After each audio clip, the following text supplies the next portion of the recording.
Hello everyone and welcome to Dragon Club. Today we are going to read Captain Underpants in the Invasion of the Zombie Nut Cafeteria Ladies from Outer Space. Before we start, I'd like you to mash that like and subscribe button so I can get 100k subscribers and I can make more videos for you guys. Now let's start. Hello, it's us again. But before you read this book, there are some things you should know. So Harold and I have created this informative pamphlet to fill you in on the details. Please don't let this comic fall into the wrong hands. George Beard and Harold Hutchins presents a Deny Everything production. Captain Wedgie Wars Underpants. Episode 1. The Phantom Principal. A long time ago, in an elementary school far, far away, there were two cool kids named George and Harold. We rule. Me too. They had this evil principal named Mr. Krupp who was strong in the ways of the Force. He forced them to study. He forced them to clean. And he forced them to behave. Ha ha ha. So George and Harold hypnotized him. You will obey our every command. Okay. You were Captain Underpants. Okay. Ha ha ha. It started out as a joke, but it wasn't for long. Ha ha ha. Tra-la-la. Hey, come back. Mr. Krupp thought he really was Captain, the world's greatest superhero. He got into all kinds of trouble. George and Harold had to save him and the entire planet. Twice. Now, the only way they can turn Captain Underpants back into Mr. Krupp is to pour water over his head. But the worst part is that George and Harold have to keep an eye on Mr. Krupp. Blah, blah, blah. Because for some strange reason, whenever he hears somebody snap their fingers, snap, he turns back into you-know-who. Tra-la-la. So whatever you do, please don't snap your fingers around Mr. Krupp. You heard the man. Please, please, please don't snap those fingers. This has been a public service announcement from George and Harold, who still deny everything.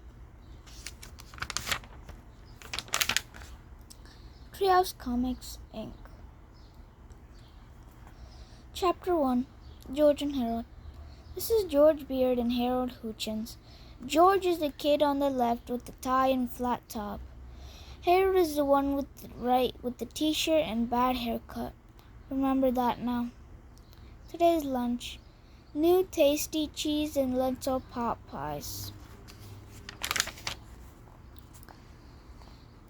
If you were looking for a few words to describe George and Harold, you might come up with kind, funny, smart, determined, and deep. Just ask their principal, Mr. Krupp. He will tell you that George and Harold are kind of funny looking, smart alerts who are determined to drive somebody off in the deep end. But don't listen to him. George and Harold are actually very clever and good-hearted boys. Their only problem is that they're fourth graders. And at George and Harold school, fourth graders are expected to sit still, pay attention for 7 hours a day. George and Harold are just not very good at that.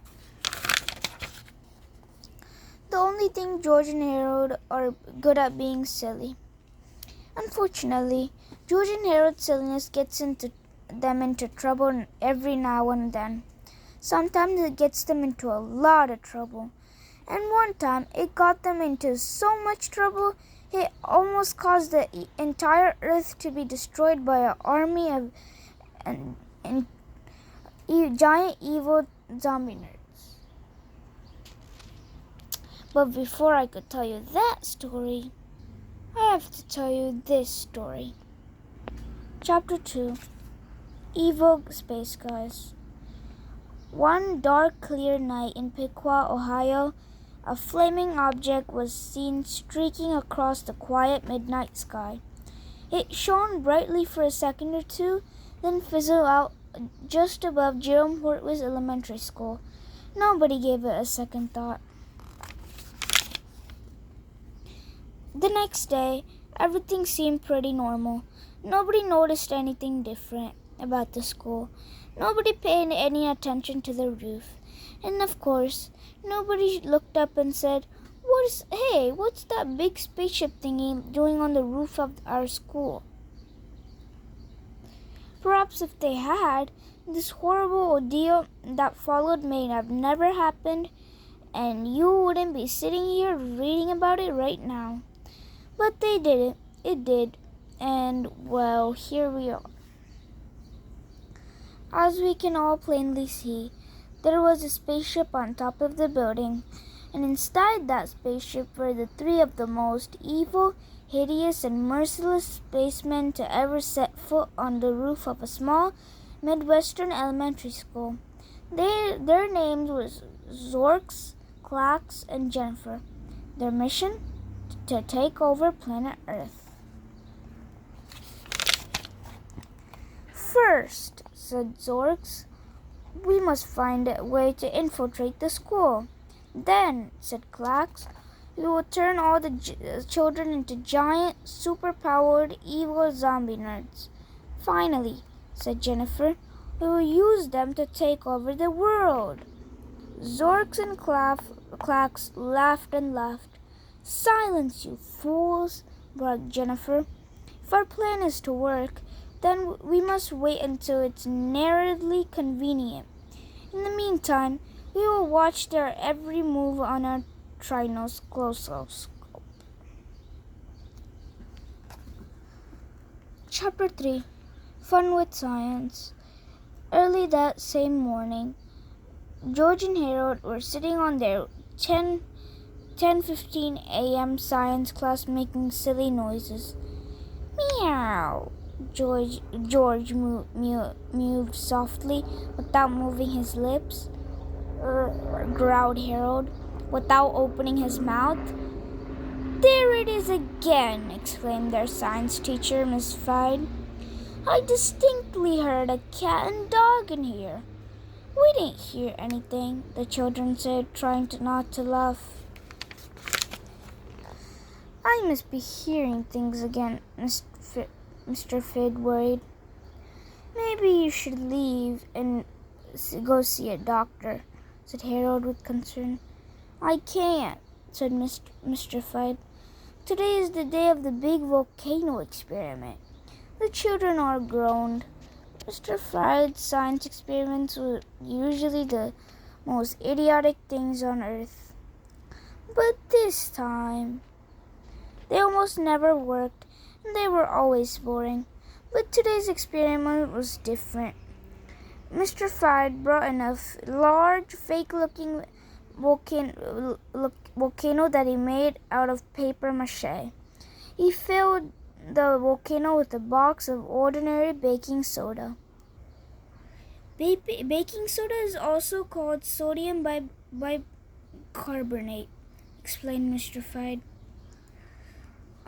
Said meow. Said Mr. Fyde. Did any of you children just hear? Never mind. Mr. Fyde opened up a bottle of clear liquid. Now watch what happens when I pour vinegar into the baking soda, he said. Vinegar, baking soda, and the volcano. The children watched as the tiny volcano started to rumble.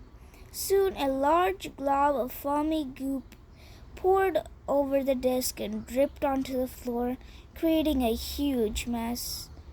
Oops, said Mr. Fyde. I guess I used too much baking soda. George and Harold were stunned. How did you do that? Asked Harold.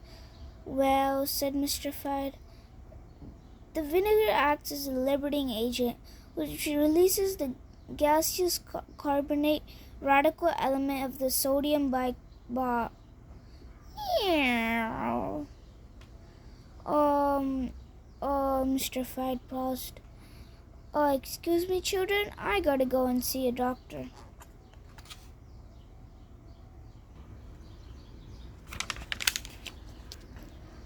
Mr. Fried put on his coat and hurried out the door.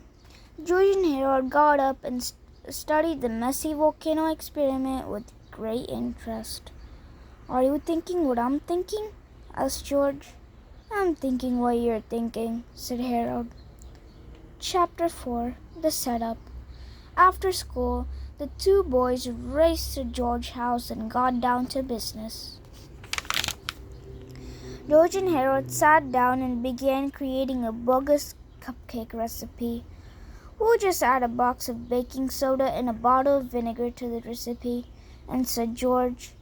And whoever makes these cupcakes will get a big surprise.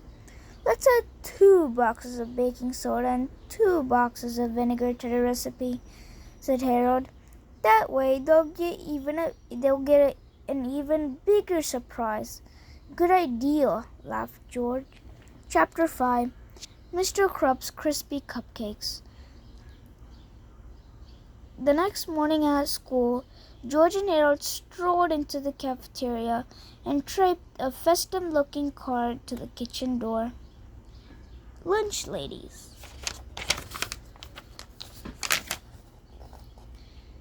Soon the lunch ladies arrived. Oh, look, said Miss Crate, the head lunch lady. Today is Mr. Krup's birthday, and they'd like us to make a batch of cupcakes just for him. Isn't that cute? I got an idea, said the cook, Miss D-Point. Why don't we surprise him and make cupcakes for the whole school? Good thinking, said Miss Crate.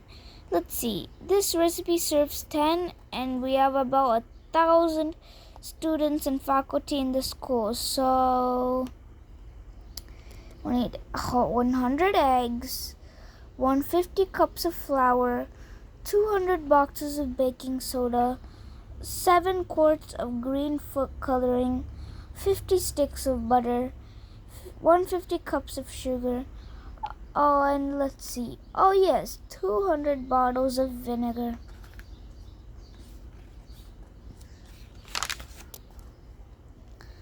The lunch ladies scurried gathering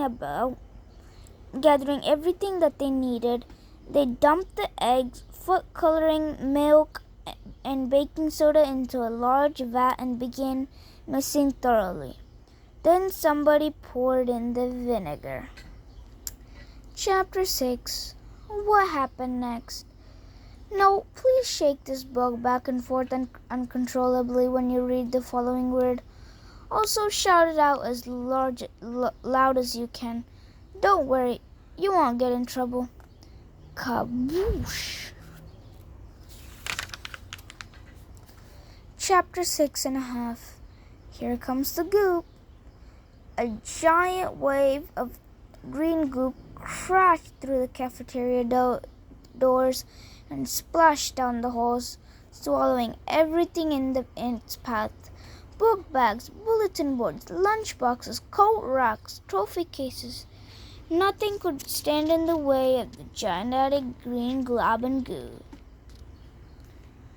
He traveled down the north, east, and west wings of the school, covering everything from the drinking fountains to the text on this page.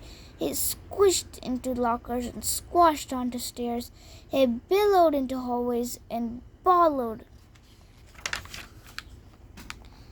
It wasn't long before the green goop began spilling into all the classrooms. Uh-oh, said George. Something tells me the lunch ladies made more than just one batch of Mr. Krup's crispy cupcakes. But that was their idea, not ours, cried Harold. Speaking of ideas, said George, I got a good one. What? Asked Harold. Run! Cried George. Chapter 7. The Wrath of the Cafeteria Ladies. The next afternoon, as cleaning crews sorted through the sticky green hallways and sticky green classrooms, The cafeteria ladies had a meeting with Mr. Krupps in his sticky green office. "But it wasn't even my birthday," cried Mr. Krupp. "We know you had nothing to do with this," said Miss Crane. "We think it was those two awful boys, George and Harold." "Well, duh," said Mr. Krupp, rolling his eyes. "Of course it was George and Harold. But do you have any proof?" "Proof?" said the lunch ladies. "Why, George and Harold are always playing tricks on us. Every day they change the letters around our lunch sign. They put pepper in the napkin dispensers and unscrew the caps on the salt shakers. They start food fights. They go sledding on our lunch trays. They make everybody laugh so the milk squirts out of their nose. And they're constantly creating these awful comic books about us." Chapter 8. Captain Underpants and the Night of the Living Lunch Ladies by George Beard and Harold Hutchins. Captain Underpants and the Night of the Living Lunch Ladies. Story by George Beard. Pictures by Harold Hutchins. Late one Friday afternoon, the lunch ladies were cleaning up the cafeteria. "There's lots of half-eaten food in this trash barrel. We'll pour it in and we'll serve it again next week. Waste not, want not." But while they were working, the janitor accidentally locked the school for the weekend. The lunch ladies were trapped inside. Help! They were forced to eat their own food to survive.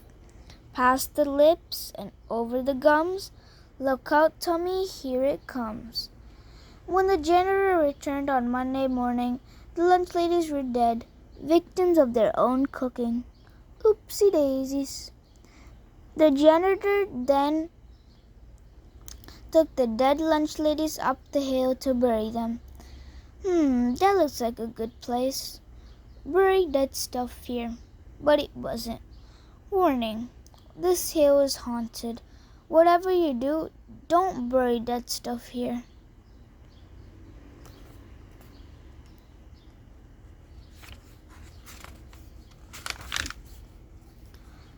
Help!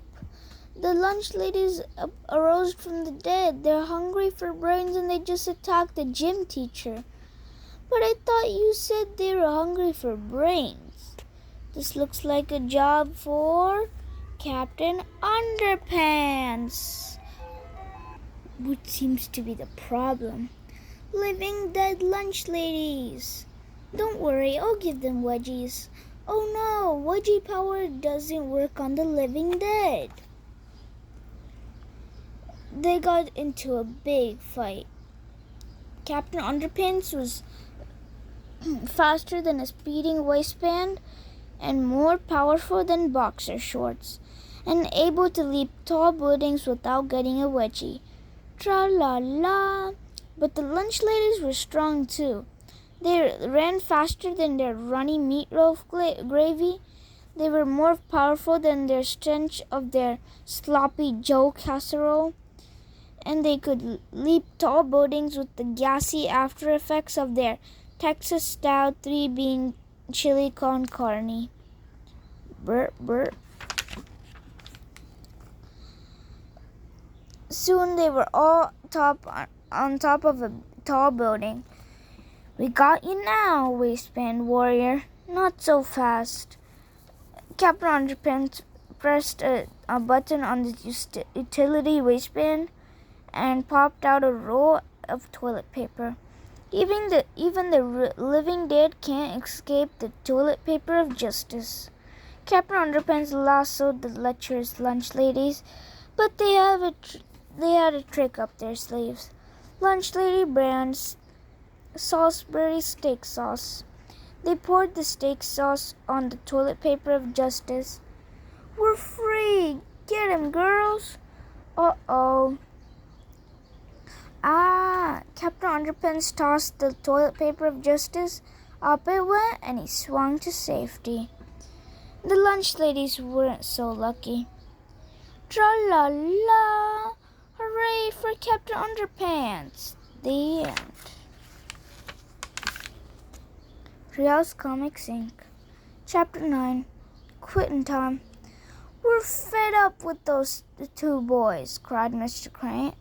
"They're always making fun of our cooking." "Yeah," said Miss D-Point. "Our food isn't that bad. I ate here once and hardly got sick at all."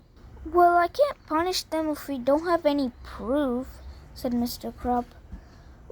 "Fine," said the lunch ladies. "Then we quit." Ladies, cried Mr. Krupp. "Be reasonable. You can't quit just on such a short notice." But the lunch ladies didn't care. They marched right out of Mr. Krupp's sticky green office, and that was the end of that. "Rats," cried Mr. Krupp. "Now where am I going to find 3 new lunch ladies by tomorrow morning?" Suddenly there was a knock on Mr. Krupp's door. 3 very large women wearing lots of makeup walked into his office. "Hello," said the first woman. "My name is Zorksete. These are my sisters, Claxete and Jenniferette. We came to apply for jobs as cafeteria ladies." "Wow," said Mr. Krupp. "Do you have any experience?" "No," said Claxete. "Do you have any credentials?" asked Mr. Krupp. "No," said Zorksete. "Do you have any references?" asked Mr. Krupp. "No," said Jenniferette. "You're hired," said Mr. Krupp. "Wonderful," said Jenniferette. "Now our plan to take over the world is our plan to feed the children healthy, nutritious meals is underway." The 3 new lunch ladies laughed horribly. Then they left Mr. Krupp's office and started preparing the next day's lunch menu. "Well, that was easy," said Mr. Krupp. "Now to take care of George and Harold." Chapter 10. Busted. George and Harold were in study hall when they heard the dreaded announcement over the intercom. "George Beard and Harold Hutchins, please report to Mr. Krupp's office immediately." "Oh no," cried Harold. "We're busted." "No way," said George. "Remember, what happened yesterday was not our fault. We didn't do it. It was an accident." Mr. Krupp was not as understanding. "I can't prove it, but I know you boys are responsible for yesterday's disaster," Mr. Krupp said. "I'm gonna punish you by taking away your cafeteria privileges for the rest of the year. No more cafeteria food for you two." "No more cafeteria food," whispered Harold. "I thought he was gonna punish us." "Yeah," George smiled. "Maybe if we're really bad, he'll take away our homework privileges too." "I heard that," screamed Mr. Krupp. "From now on, you boys are gonna have to pack your own lunches and eat in my office so I can keep an eye on you."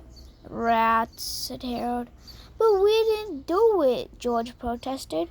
"We didn't do it." "Too bad, Bob," said Mr. Krupp. "Boy," said George, "this is probably the first time we've got in trouble for something we didn't do. Unless you count all those times we didn't do our homework," said Harold. "Oh yeah," laughed George. Chapter 11. Brown Bagnet. The next day, George and Harold each brought their own sandwiches to Mr. Krupp's office for lunch. "I'll trade you half of my peanut butter and gummy worm sandwich," said George, "for half of your tuna salad with chocolate chips and miniature marshmallow sandwich." "Sure," said Harold. "You want some barbecue sauce on that?" "You kids are disgusting," Mr. Krupp shouted. Soon George and Harold were munching on potato chips with whipped cream and chocolate sprinkles. Mr. Krupp was turning green. "What's for dessert?" asked Harold. "Hard-boiled eggs dipped in hot fudge and Skittles," said George. "Arr!" screamed Mr. Krupp. "I can't stand it anymore." He got up and stumbled out the door for some fresh air. You know, said George, now that Mr. Krupp is gone, we could run to the cafeteria and change the letters around on the lunch sign. Cool, said Harold. So George and Harold sneaked to the cafeteria, but when they read the lunch sign, they were a bit confused. What's going on here? Said George. It looks like somebody already changed the sign, said Harold. Forget the sign, said George. Look at everybody. They've changed. It was true. All the kids and teachers entering the school cafeteria looking as normal as ever, but they were leaving the cafeteria looking quite different. Look, said George. They're all wearing broken eyeglasses and held together with masking tape, and they got vinyl pocket protectors. They've turned into nerds, Harold gasped. And look at their skin. They're all gray and clammy. That could only mean one thing. They're zombie nerds? Asked Harold. I'm afraid so. Let's just hope they're friendly, said Harold. Whoever's heard of a friendly zombie nerd? Asked Harold. I'm afraid, Harold whined. There's no time to be afraid, said George. We got to get to the bottom of this. That's what I'm afraid of, said Harold. Chapter 12, The Bottom of This. And that is it for part 1 of Captain Underpants and the Wicked Lunch Ladies. Stay tuned for part 2. And again, comment your favorite book in below. See you.